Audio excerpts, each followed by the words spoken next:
এবার শেখ হাসিনার বিরুদ্ধে গুলশান থানায় খালেদা জিয়াকে হত্যা চেষ্টার মামলা করেছে কৃষক দলের কেন্দ্রীয় কমিটির এক সদস্য। গুলশানে খালেদা জিয়ার বাসার সামনে বালু ভর্তি ট্রাক রেখে মার্চ ফর ডেমোক্রেসি কর্মসূচিতে বাধা দেওয়ার অভিযোগ করা হয়েছে।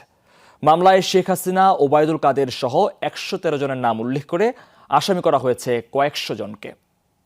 শ্রীলঙ্কা আবারও রপ্তানিতে শীর্ষে। সরকার ভীত হয়ে সমস্ত রাস্তাঘাট বন্ধ করে দিয়েছে।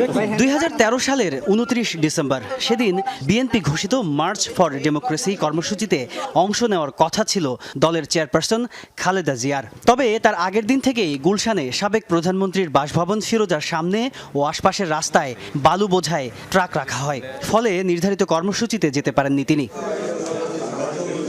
এই ঘটনায় শুক্রবার সন্ধ্যায় গুলশান থানায় মামলা করেছেন কৃষক দলের কেন্দ্রীয় কমিটির এক নেতা। মামলায় সাবেক প্রধানমন্ত্রী ও আওয়ামী লীগ সভাপতি শেখ হাসিনা, সাধারণ সম্পাদক ওবায়দুল কাদের, সাবেক আইজিপি AKM শহীদুল হক, ডিএমপির সাবেক কমিশনার আসাদুজ্জামান মিয়া, এসবির সাবেক প্রধান মনিরুল ইসলাম সহ ১১৩ জনের নাম উল্লেখ করা হয়েছে। বালুর ট্রাক দিয়ে আটকে রাখার পরে তাকে বাসা থেকে বের হতে দেয় নাই এবং তাকে বিষাক্ত পেপার স্প্রে যেটা নিক্ষেপ করেছিল, যেটা জাতিসংঘের হিউম্যান রাইটস থেকে নিষিদ্ধ করা ছিল। অবৈধ প্রধানমন্ত্রী শেখ হাসিনা সহ ১১৩ জনের বিরুদ্ধে ওই সময়ের সমস্ত র্যাব এবং আইজিপি হাসান মাহমুদ খন্দকার থেকে শুরু করে আপনার শহীদুল হক থেকে শুরু করে তারপরে আপনার ডিএমপির কমিশনার আসাদুল হক মিয়া থেকে শুরু করে এরকম করে ১১৩ জনের বিরুদ্ধে মামলা দায়ের করেছি। এজাহারে বলা হয়েছে, মামলার আসামিরা গোপনে বৈঠক করে কোনোভাবেই খালেদা জিয়াকে বাসা থেকে বের হয়ে সমাবেশে যোগ দিতে না দেওয়ার সিদ্ধান্ত নেন।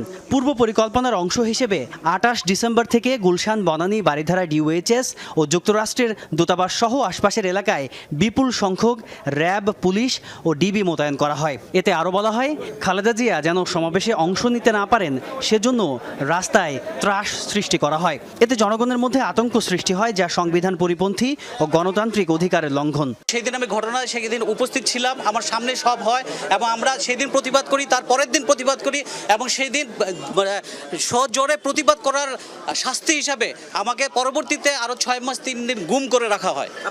গুলশান থানার ওসি জানিয়েছেন, অভিযোগটি পর্যালোচনা করে পরবর্তী আইনি ব্যবস্থা নেওয়া হবে। তাজনুর ইসলাম, যমুনা নিউজ, ঢাকা।